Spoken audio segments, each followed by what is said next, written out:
చిందుదరు ఇంకోటి ఉంటుంది, jug jug నక్క నక్కు జగ్గు జగ్గు నక్క నక్క నక్కు.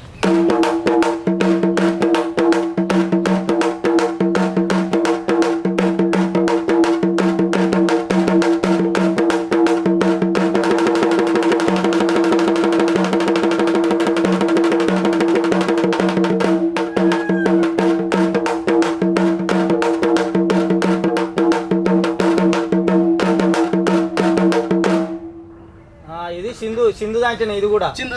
ఇప్పుడు జాతరలకు వచ్చేది, జాతరలో కొట్టేది ముందు పూనకలు రావడానికి కోసం. ఇది సిగాలో ఊటం కోసం.